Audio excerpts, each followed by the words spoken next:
Hello and welcome. You're watching To The Point. The Health Ministry has accepted a recommendation to ban the sale of loose cigarettes and also to raise the legal age of smoking from 18 to 25.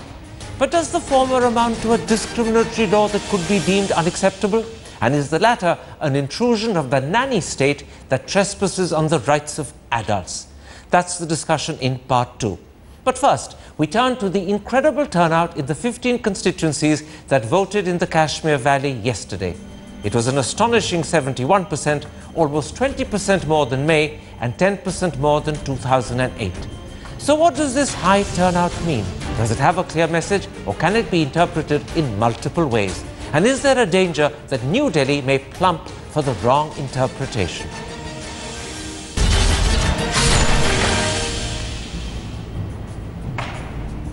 Joining me now to discuss the turnout in yesterday's elections in the Valley is the former chairman of the Minorities Commission, Wajahat Habibullah, PDP spokesperson Sameer Kaul, BJP spokesperson Sanjay Kaul, and from Srinagar, the editor of Rising Kashmir, Sujat Bukhari, and the well-known academic and former Vice-Chancellor, Siddique Wahid. Sujat Bukhari, in the 15 constituencies in the Valley where voting was held yesterday, one had an incredible turnout of 71.28%. In the Lok Sabha elections in May, in those same 15 constituencies, the turnout was just 52.63%. And in 2008, in the same constituencies, it was just 61.16%. So would you accept that this is a remarkable increase? Yes, Karan, I think it's a remarkable turnout. There's no doubt about it. But I think what we need to actually differentiate between the turnout and the other interpretations which are being given since yesterday to this kind of urge of people. I think one thing is very important which we have to underline is that this was the people's urge and will to participate in the governance in order to make their lives comfortable and enhance the quality of life in Kashmir Valley. Okay. I think there is not that much of jump, as you rightly put it, that if you look at the figures in 2008, for example, in Bandipora Assembly segment, it was 65% in 2008. Though surely there is, when you look at the aggregate figures, there is 72% turnout in entire 15 constituencies which went to the polls yesterday across Jammu, Ladakh and Kashmir. But I think what people are giving different interpretations, and as you also rightly put it at the beginning, that this interpretation should not actually, let Government of India to see something different in it. You're right. I'll come to the interpretations in a moment's time. I want first of all to just establish how remarkable the turnout is. Incidentally, let me just point out one thing. The turnout in 2008 in those same 15 constituencies was 61.16. Since 2008 in the same constituencies, and I'm comparing like with like, it's actually gone up by a shade above 10%. Sanjay Kaul, the second remarkable feature of those 15 constituencies yesterday is that, as Deputy Election Commissioner Vinod Joshi put it, that there were no untoward instances beyond the bursting of firecrackers in Bandipur, and no attempt was made to stop people voting. Would you accept that that's another remarkable feature? Yes, I would, but I would also see that this feature linked to the first one. And in that, the enthusiasm of the voters certainly acted in a manner to dampen the enthusiasm of the separatists and those who would not have liked a democratic process to carry on normally. So I think it emanates from that first factor. But it may also be interesting while the interpretation may be just Sanjay Kaul, let's wait for interpretations for a moment, just as I held Sujat Bukhari back. I want to first establish the sense in which the voting and the turnout and the behavior of the voters is unique. And then I promise you I will come to interpretations, because there are many and multiple which could be contested. Siddique Wahid, one more impression about the way the voting went. I want to quote to you what a Kashmiri man on TV said last night. I am voting because I want to vote. I am voting because I want to change my future. I get the impression that that seems to sort of suggest the Kashmiri attitude to voting and what voting means and what it amounts to is changing. Would you accept that? would. And I think that there's also one of the remarkable things about the voting turnout is that apparently, at least in a couple of the constituencies, there was a high turnout of youth coming out. So yes, I mean, people want to take their future into their own hands. So you do accept that the Kashmiri attitude to voting is changing, even if it may be changing for different reasons and different interpretations? Give me a quick yes or no, so I'm sure. Yes.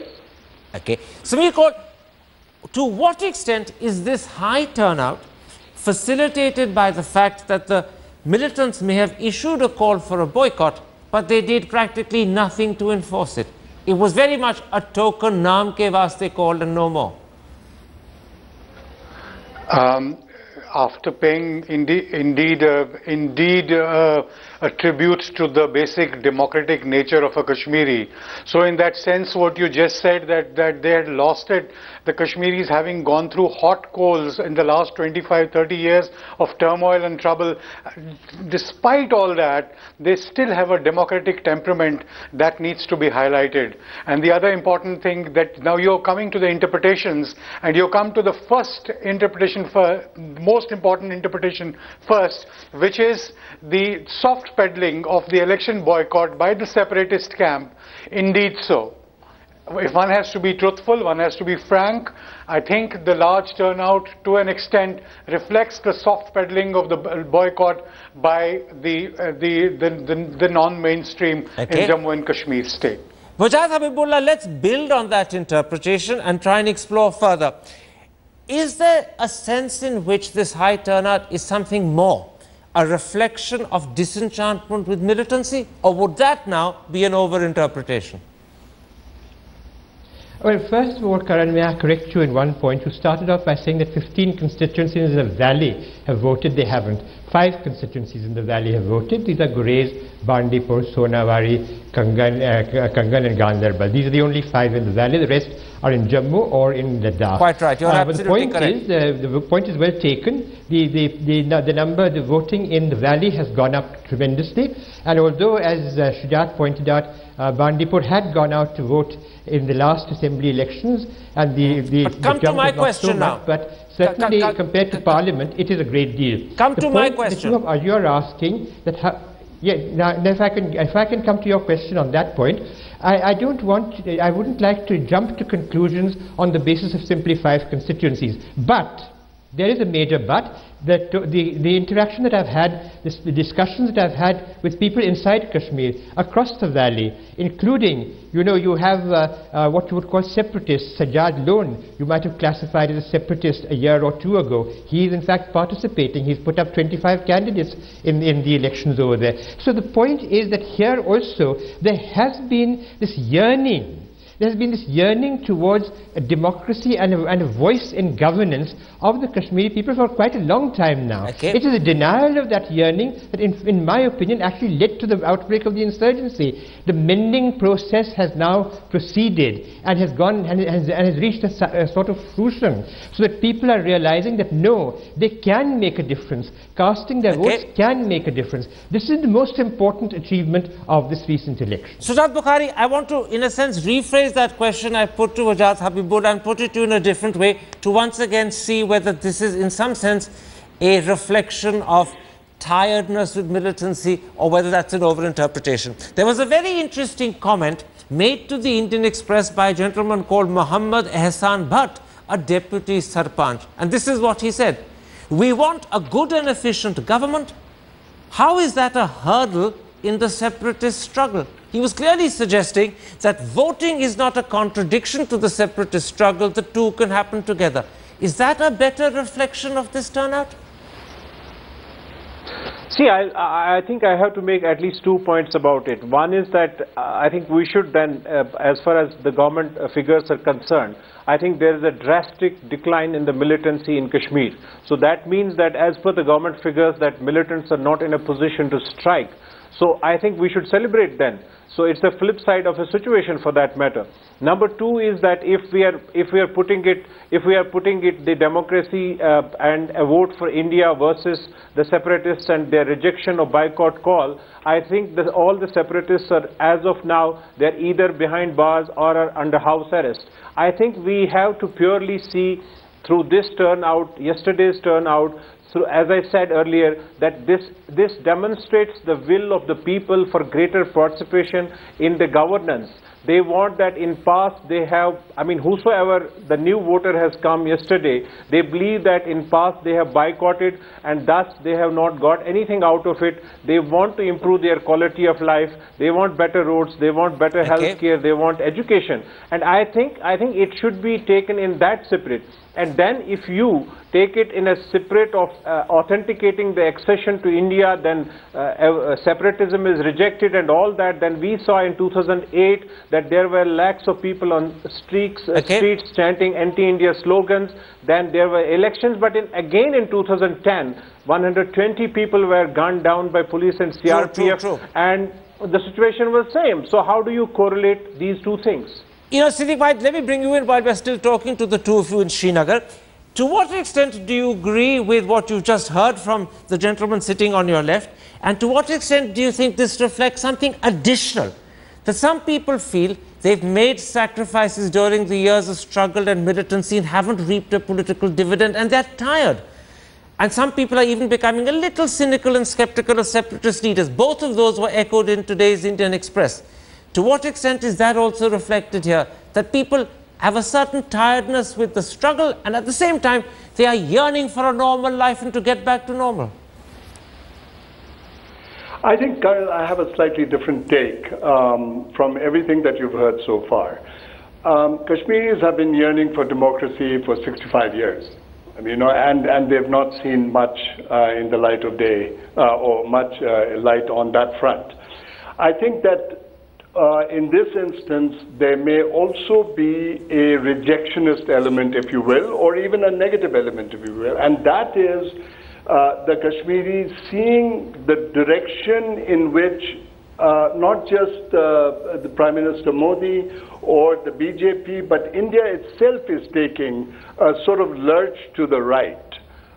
In terms of definitions of nationalism, Indian nationalism, and so forth. And so this may be a response to that insofar as saying that we want to keep the BJP out. Okay. That's a very interesting point, and I want to put that to you, Sanjay Kaul, because once again, so many of the people who've been spoken to in the newspapers, and I go back to the Indian Express who spoke to several, said that they were determined to vote in large numbers because they wanted to ensure the BJP didn't win. I know it may be difficult as a BJP spokesperson to accept that as an interpretation of the turnout, but how do you respond to it? No, it's not difficult at all for me, for the simple reason that the interpretation will be visible to all of us when the results are out. So I think that part we can leave out of the discussion at this point in time. Everything is conjecture, and I think everybody has a right to construe it the way they would like to. But I think the important point that is being missed here is, and as Mr. Habibullah pointed out to you, that this is not about the Kashmir response to elections. This is pretty much a consistent response across the J&K state. And once you position your argument in that angle, from that angle, you will see that there is nothing exceptional about the behavior of Kashmiri voters as against voters in, say, for instance, in Jammu or Ladakh. So I would beg to differ on the idea that this is centric on Kashmir, and you can sing paeans to the democratic caliber of the people of Kashmir, but it basically runs across the state. So maybe you're missing something else out here, and maybe what you need to be discussing is a texture that is missing from the argument that is being placed today, and which is probably that there are other factors that have influenced this enthusiasm, and it may or may not be anything to do with the militancy or not. And so maybe you would like to explore that. Well, I will certainly, and I'll come to it in a moment's time. But first I want to put the flip side of that to Samir Kaul. Would we in Delhi be best advised to interpret this as a vote for better facilities, more development, a better life, rather than either in terms of tiredness with militancy or in terms which perhaps are even more exaggerated, a vote for further association with India? I'll have to say, Karan, that most of the reasons given here by my friends on the panel are all correct, because there is no single reason for the high turnout. But it would be naive to think that the reverse polarization to the intrusion of BJP, which is sort of seen as an outside force, as being politically and culturally aggressive at the moment, is not responsible at all. I think it would be responsible.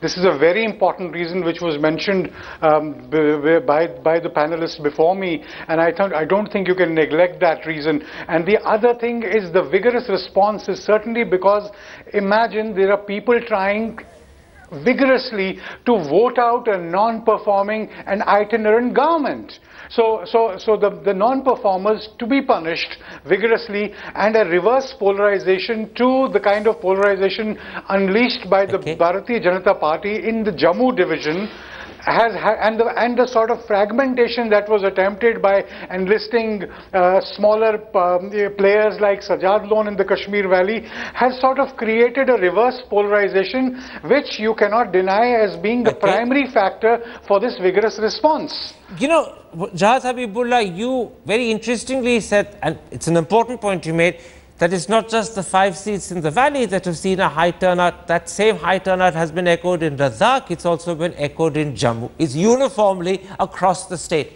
And that brings to mind this possibility. Is this a vote in some senses like the national vote in May, which had a huge turnout across the country and basically driven by a desire to get rid of the sitting government? And it's a desire, therefore, for change away from national conference and Congress. Well, you see, as Sanjay said, these things will come out, and I would think that it's premature to start conjecturing on that. The results themselves will show that. Whether the BJP will gain or not gain, whether the National Conference will gain or not gain. My own discussions with people across the state today in the valley cuts across. I mean, some people said no, it is going to do well, some people said it's not going to do well. I think it will be premature to conjecture. I think one point I would like to make here, and that point is, which I made in an article which was published, I think, in today's Indian Express regarding the Army's decision on the Matsal encounter. The state is returning rapidly to normalcy. The transition between a state which was subjected to public disorder is coming to a state which is now confronted with mere law and order. That does not mean that the separatist movement is dead. The point is, which I would also like to make, that please remember, it was the last NDA government which took major initiatives in opening a dialogue with the separatist leaders. Both Vajpayee ji and Advani ji had met up with their leaders, and this was carried on by the other government, and the current government also said that we would like discussion with all. So all of these things fall into place. What you are seeing, and what is the great significance of this election, if I may emphasize, one, the yearning for democracy, call it azadi if you will. You can call it, you can give it that word, yearning for that kind of freedom which only a democracy can give, and an end to the process of military opposition to the kind of governance which they have. Sujat Bukhari and Siddiq Wahid, I'm going to go back to you, because I think in trying to understand the nature of the way those 15 constituencies voted and perhaps why, the voice from Srinagar is perhaps the most important. And in a sense, I want to put the same question to the two of you, but ask you to give me short answers because we're running out of time. At the end of the day, once you've weighed in mind all the multiple explanations which may be complementary or contradictory for this huge turnout, would you say that what it suggests is that the state is returning to normal? That evocative phrase from Jawad Habibullah, would you agree with it? This is a sign of normalcy returning with all its complications, contradictions and inherent confusion? Karan, I don't disagree with you on that there is semblance of normalcy and Kashmir has been returning to normalcy. But question is that I would rather go with Mr. Koh's argument that when he said that the turnout in the elections should not be seen in isolation as far as Kashmir is concerned, and it should be seen with the pattern in Jammu and Ladakh. Yes, that's a very healthy argument. But my problem is with the interpretations which have been coming since yesterday from Delhi, which are on the lines that Kashmiris have rejected everything, then now they are very much comfortable. There is no doubt about it that if people have voted yesterday, come out, and they are coming out to vote, I think they are reposing confidence in the system, and you should allow that confidence to grow. That's number one. And number two is that you should not provoke people of Kashmir by saying that you have surrendered everything. I think you need to differentiate on the conflict resolution. You need to differentiate between the political aspirations of the people of Kashmir and the governance. I think that has to be the takeaway from this turnout, and don't provoke people of Kashmir so that you don't see any turnout in the second, third and fourth phase. Sadiq Bhai, a state returning to normalcy, but at the same time a state that is not, as some people in Delhi may mistakenly believe, completely identifying itself with the rest of India and giving up its separate identity. This is Kashmir in its richness, in its confusion, in its complication, which is what we must understand, rather than simplify it to an easy black and white. Would you accept that? Yes, I would. First of all, Karan, I'd be very slow in using the word normalcy when it comes to Jammu and Kashmir. And Kashmir in particular. I think that's a word that we've used very often too quickly. And, you know, this is the first phase of voting. We need to look at the other phases and see what it is. As far as Kashmir's disenchantment with India, I would also be very cautious on that, because that is going to take a much longer time than you know, the first phase of elections, or even after the elections for a while. So I think I think there is something to be celebrated in the fact that the turnout is high, and the celebration point is that people are obviously feeling that they can express themselves effectively in the democratic process. Which way that expression is and what the interpretations are going to be, I think we need to wait. That's a very interesting point on which to conclude this particular part of tonight's episode. Don't overinterpret. Don't take the word normalcy to suggest that everything is back to normal as it is in the rest of the country. Kashmir still is a troubled state. It's just that the Kashmiri people are wanting and yearning for a different future. That doesn't mean to say they're happy with their present by any means at all. My thanks to all my guests for joining me.